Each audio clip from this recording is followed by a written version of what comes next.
So two things I know for sure. Policing remains a dangerous profession in America, number one. And number two, we have some great cops in Fairfax County doing some outstanding police work. And I'm glad to say that our two police officers who were shot earlier this afternoon have non-life-threatening injuries. So that's good news for them and for our agency and for their families and quite frankly for this community who cares so much about public safety. Earlier this afternoon, one of our police officers assigned to our Fair Oaks Patrol District, and I'm joined by the District Commander, Major Carolyn Kinney. I'm joined by our Major Crimes Bureau Commander, Major Liz Melendez. Our police officers were out here conducting traffic enforcement. I've personally watched the body-worn camera footage myself. You can see our police officer with a radar gun, and he's conducting traffic enforcement on this road. A car speeds by him at a high rate of speed. Our police officer gets behind him, activates his emergency equipment.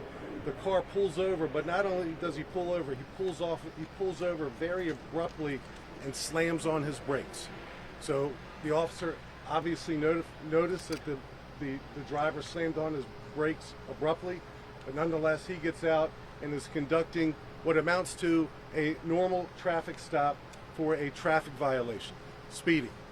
The lone person in the car, who I will refer to as our gunman, who ultimately shoots two uniformed Fairfax County police officers, is immediately hostile, immediately argumentative, immediately behaving in a manner inconsistent with what we encounter with typical motorists.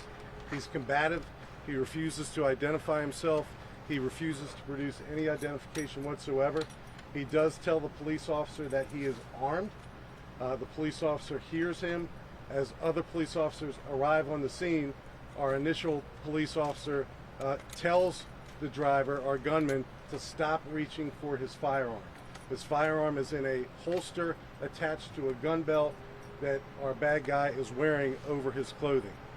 As the backup officers arrive, one of the backup officers, a 19-year veteran, interacts with our motorist, with our gunman, tells him to stop reaching, and tries to prevent the gunman, the occupant of the car, from grabbing his gun. The gun comes out of the holster.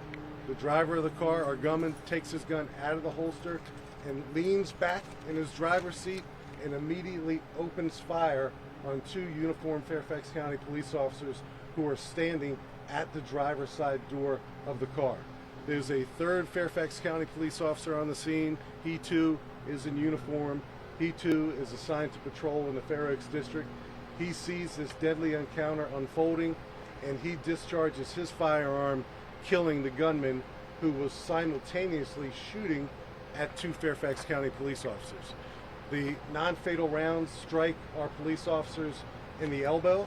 They were standing side by side, so it looks like preliminarily the gunshot wounds are to their arms, to their extremities. So they're being treated at local hospitals for non-life-threatening injuries, thank God. So I will pause there and take any questions. Paul Wagner. Chief, you've seen the video. These officers had body-worn cameras, all three of them. Have you seen the footage from all three cameras? Paul, I've seen body-worn cameras not only from all three body-worn cameras, but our police officers in Fairfax County also have in-car videos inside their police cars. I've seen that as well. So if I appear to be speaking with a degree of certainty, it's because I am certain. I'm certain that these officers are lucky to be alive. I'm certain that they were fired upon by a gunman whose intention was to kill them. And I'm certain that the bravery exhibited by the third officer on the scene ultimately saved their lives. And thank God for body-worn cameras, because it puts police leadership in a position to speak with certainty about a critical event like an officer-involved shooting. And ultimately, that's what our community wants to hear. They want to know what happened, and they want to know it sooner rather than later. Nothing that I'm communicating to you is something that I think will change in any way, shape, or form. Chief Tom Fitzgerald from Fox. Tom, The good. injuries? The injuries are to both officers' arms. Chief Tom Fitzgerald and then- from Fox I'm 5. sorry. Could you tell folks what these instructions the officer were giving this individual and what he was giving back to them as far as this hostile response. Well, multiple commands to stop reaching for a firearm that's obviously visibly displayed in a holster attached to a gun belt. Multiple requests to identify himself, multiple requests to produce identification, multiple requests to produce some type of registration for the vehicle. We have a body-worn camera release policy, so within 30 days, we will share the entirety of this body camera footage with our community, not only the body-worn camera, but the in-car video. But I've seen it, and I'm just taking a sigh of relief that these officers will live to police this community another day, and we're all very grateful for that. Anything, Chief Josh? Anything about these officers, their experience, how many years they've been on the force? We talked about the other guy who was here maybe, what did you say, 18, 19 years? Yeah. And anything about your gunman as well?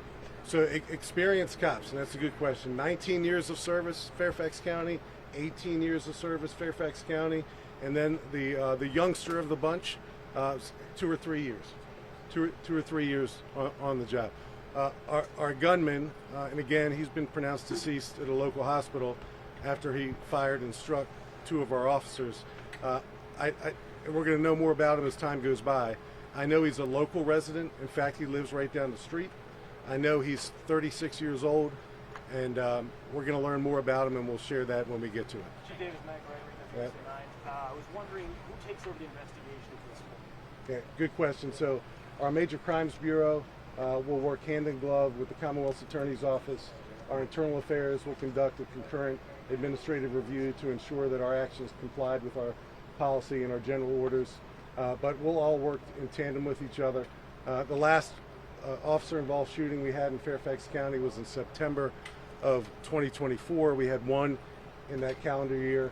This is our first officer-involved shooting in 2025. I'm just glad I'm not in a position where I have to call it more than that. When will you release the name of the suspect? We'll release his name when all families are notified, so within a day or so. I think we have a policy associated with that. Chief, you said one Soon. officer had 19 years service, one had 18, the other one 2 to 3. Which of those are the officers who are injured today? Which was the one who was able to take down the suspect? So the 2 officers who were shot non-fatally never discharged their firearms. Right. That's how quickly this happened.